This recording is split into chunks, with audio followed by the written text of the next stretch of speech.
नमस्कार, आपका बहुत बहुत स्वागत है आरएन टीवी नेशनल में। मैं हूं आपके साथ वर्षा शर्मा। रुक करेंगे छत्तीसगढ़ की खबरों की ओर। छत्तीसगढ़ के मुख्यमंत्री विष्णुदेव साय ने जनता की समस्याओं के तेज समाधान के लिए 24 घंटे चलने वाली मुख्यमंत्री हेल्पलाइन शुरू करने की घोषणा की है। इस हेल्पलाइन के जरिए से लोग टोल फ्री नंबर पर अपनी शिकायत दर्ज करवा सकेंगे। मुख्यमंत्री ने कहा कि हर शिकायत का समाधान तय समय सीमा के भीतर किया जाएगा ताकि लोगों को सरकारी दफ्तरों के चक्कर न लगाने पड़े।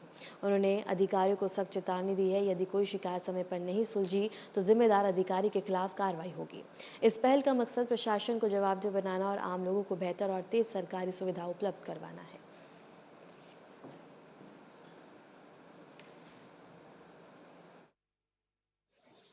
डेढ़ दिन के प्रवास में जा रहे हैं जसपुर, कुछ वहाँ शासकीय कार्यक्रम है। एक सीएम हेल्पलाइन प्रारंभ करने जा रहे हैं, जिसमें 24 घंटे और 7 दिन खुला रहेगा।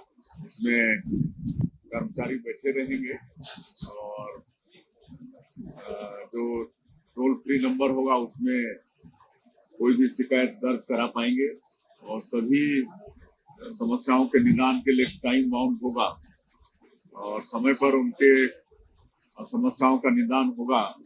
और अगर कोई अधिकारी टाइम बाउंड समय में समस्या का समाधान नहीं कर पाएगा तो इसको दुर्ग में छत्तीसगढ़ पावर लिफ्टिंग एसोसिएशन और पावर जिम के संयुक्त आयोजन में प्रदेश स्तरीय प्रतियोगिता का आयोजन किया गया, जिसमें करीब 250 खिलाड़ियों ने भाग लिया। सब जूनियर, जूनियर, सीनियर और मास्टर वर्ग में बालक, बालिका, महिला और पुरुष खिलाड़ियों ने बता दें कि अपनी ताकत और हुनर का प्रदर्शन किया है।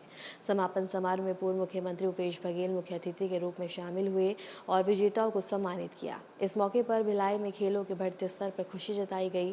कार्यक्रम में जनप्रतिनिधि भी मौजूद रहे। भूपेश बघेल ने महिला आरक्षण, महंगाई और अन्य मुद्दे पर सरकार की आलोचना भी की।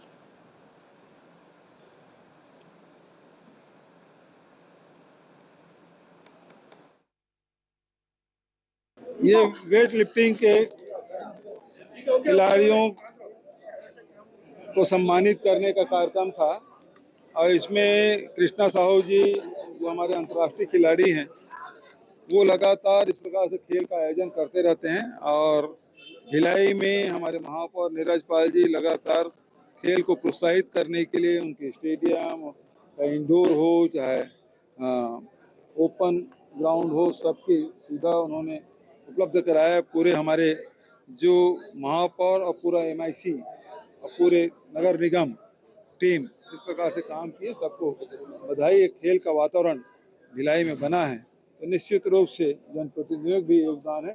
वैसे भिलाई में खेल के प्रति, शिक्षा के प्रति बड़ा लगाव रहा है, तो इस कारण से जहाँ इस्पात के नाम से हमारी पहचान है भिलाई की, वहीं शिक्षा और खेल के नाम से भी दूर दूर तक के भिलाई की पहचान है। भाजपा लगातार हमला कर रही है, कह रही है कांग्रेस का सिद्धांत है लटकाना, भटकाना और अटकाना।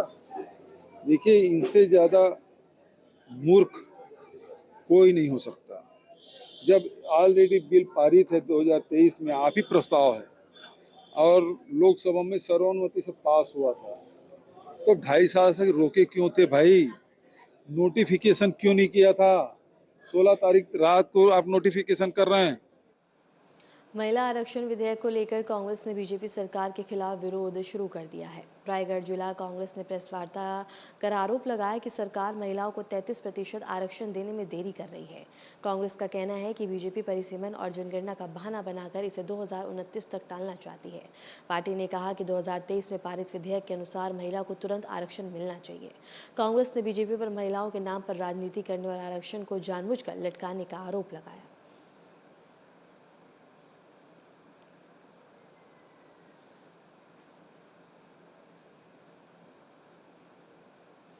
जशपुर में चार्टर्ड प्लेन क्रैश होने की खबर पूरी तरह से अफवाह निकली है। दरअसल बता दें कि जंगल के पहाड़ी इलाके में धुआं उठता देख ग्रामीणों ने विमान हादसे की आशंका जताई, जिसके बाद प्रशासन तुरंत सक्रिय हो गया। कलेक्टर रोहित व्यास और लाल उमेद सिंह मौके पर पहुंचकर पूरे क्षेत्र की जांच करवाई। जांच में प्लेन हादसे का कोई सबूत या मलबा नहीं मिला। अधिकारियों ने स्पष्ट किया है कि जंगल में लगी आग के धुएं को लोगों ने विमान हादसा समझ लिया था। प्रशासन ने ड्रोन से निगरानी की है और एयर ट्रैफिक कंट्रोल से भी पुष्टि की तो कोई विमान लापता नहीं था।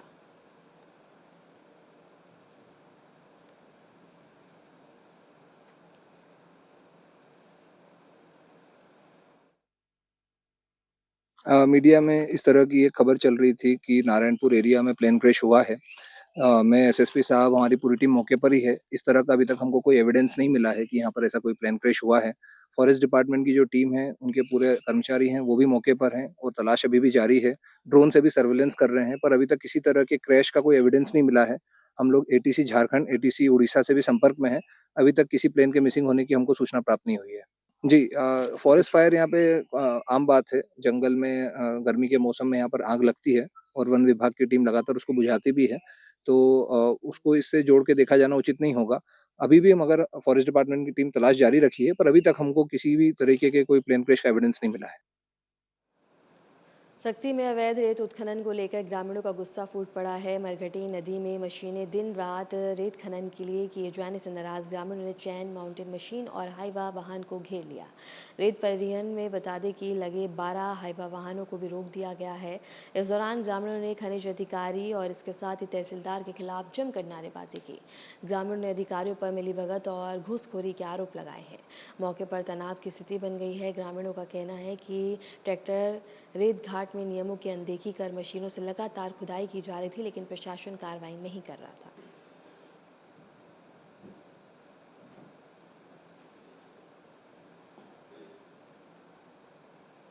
गरियाबंद में पट्टाबहाल नाले पर पुल निर्माण की मांग को लेकर ग्रामीणों ने नेशनल हाईवे पर अनिश्चितकालीन चक्का जाम शुरू कर दिया। इस आंदोलन के कारण हाईवे पर बसों और ट्रकों की लंबी कतारें लग गईं, जिससे यातायात बुरी तरह से बाधित हो गया है। सूचना मिलते ही प्रशासनिक अधिकारी मौके पर पहुंचे और ग्रामीणों को समझाने बुझाने का प्रयास कर रहे हैं। हालांकि ग्रामीण पुल निर्माण कार्य जल्द शुरू कराने की मांग पर अड़े हुए हैं। प्रशासन और ग्रामीणों के बीच लगातार बातचीत जारी है, लेकिन फिलहाल स्थिति तनावपूर्ण बनी हुई है।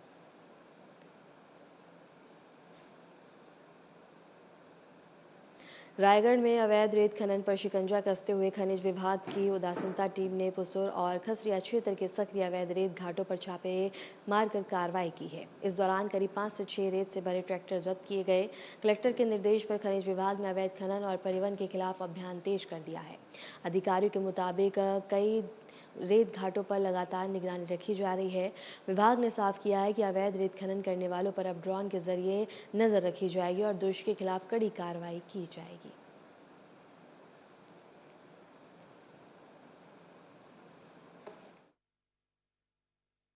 कल खनिज उन्नयन दल द्वारा आपका जो लेबड़ा है, डूमरपाली, उसरौठ है और ये 4-5 जो गांव हैं जहां से अवैध परिवहन उत्खनन की शिकायत मिली थी, तो उस पर कल टीम गया था और 6 वाहन जो है जब्त कर कलेक्टर परिसर में लाया गया है। हाँ, अभी डंपिंग भी देख रहे हैं। गर्मी के दिनों में डंपिंग, लोग अवैध रूप से डंपिंग करते हैं, तो जहां जहां डंपिंग मिलेगा वहां उसको नोटिस देंगे संबंधित को और शास्तीय कार्रवाई करेंगे। उसमें खनन करके पाएंगे उन पे जो अवैध उत्खनन पकड़ दर्ज करेंगे, वाहन को उत्खनन करने में जब्त करेंगे, परिवहन करने वाहन दोनों को जब्त करेंगे, शास्तीय कार्रवाई उसमें भी करेंगे।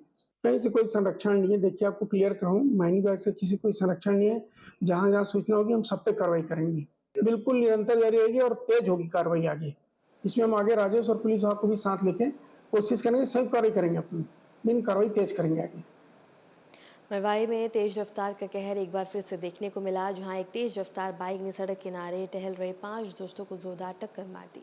हादसे में 2 की मौके पर ही मौत हो गई, जबकि 3 अन्य दोस्त गंभीर रूप से घायल हो गए। फिलहाल पुलिस पूरे मामले की जांच कर रही है।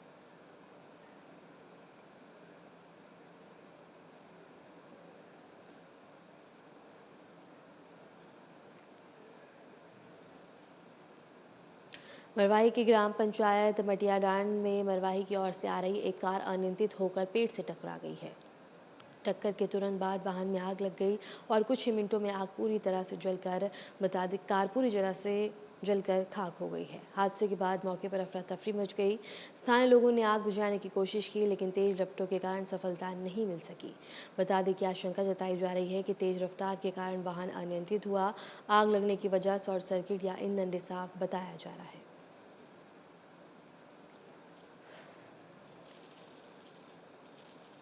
रायगढ़ के एक प्राइवेट स्कूल पर 2 शिक्षिकाओं ने गंभीर आरोप लगाए। उनका कहना है कि स्कूल प्रबंधन ने मानसिक प्रताड़ना दी जबरन इस्तीफा लिया है और बिना नोटिस नौकरी से निकाल दिया। एक शिक्षिका ने आरोप लगाया कि बीमारी के दौरान भी प्रबंधन ने दबाव बनाया, जबकि दूसरे शिक्षिका ने बताया कि उससे अन्य शिक्षकों की जासूसी कराने को कहा गया। बता दें कि मना करने पर उन्हें हटा दिया गया है। शिकायत में अयोग्य शिक्षकों की भर्ती और बच्चों की पढ़ाई में लापरवाही के आरोप भी हैं। दोनों ने जिला कलेक्टर से निष्पक्ष जांच और दोषियों पर कार्रवाई की मांग की है।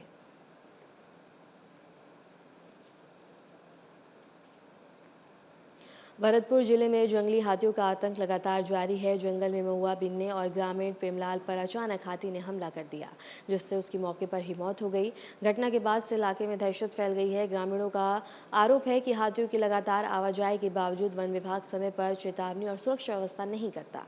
पिछले 6 महीनों में यह दूसरी घटना है और लोगों ने प्रशासन से निगरानी बढ़ाने और पीड़ित परिवार को मुआवजा देने की मांग की है।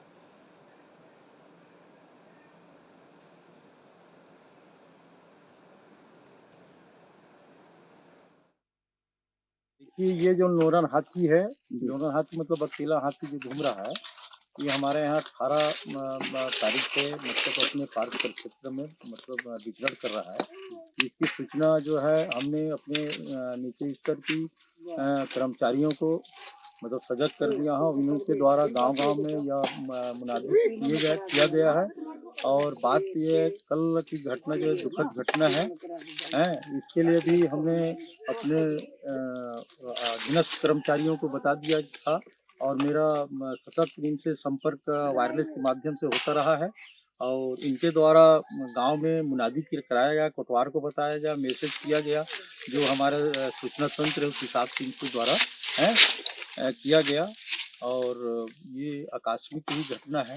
मृतक के परिवार को अभी तत्कालिक सहायता जो राशि है 25,000 रुपया प्रदान किया जाएगा और जो इनकी जो है वो 6 लाख रुपया इनका जो मुआवजा है वो प्रकरण तैयार होने के बाद इनका सीएम रिपोर्ट वगैरह आ जाता है और उसके बाद पुटअप कर देंगे। कोरबा में तेज रफ्तार का कहर एक बार फिर से देखने को मिला है। कटघोरा थाना क्षेत्र के लखनपुर मुख्य बाईपास में स्थित बाईपास पर तेज रफ्तार ट्रेलर ने काम कर जा रही स्कूटी सवार को जोरदार टक्कर मार दी। हादसे में एक व्यक्ति की मौके पर ही दर्दनाक मौत हो गई, जबकि स्कूटी में सवार महिला गंभीर रूप से घायल हो गई। घायल महिला को जिला अस्पताल रेफर किया गया। हादसे से नाराज लोगों ने शव को सड़क पर रखकर चक्का जाम कर दिया, जिससे मौके पर वाहनों की लंबी कतार लग गई और भारी आक्रोश का माहौल बन गया। कटघोरा पुलिस मौके पर पहुंचकर स्थिति को नियंत्रित करने का प्रयास कर रही है।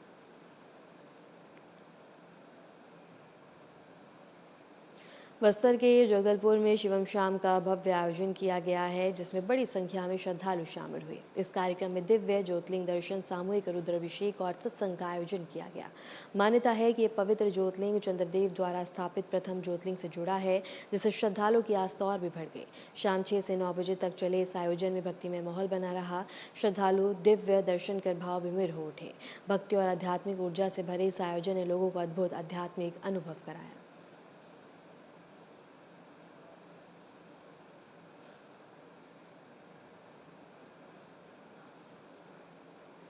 फिलहाल के लिए छत्तीसगढ़ की खबरों में इतना ही और ऐसे छत्तीसगढ़ की तमाम खबरों को जानने के लिए देखते रहें RNTV नेशनल।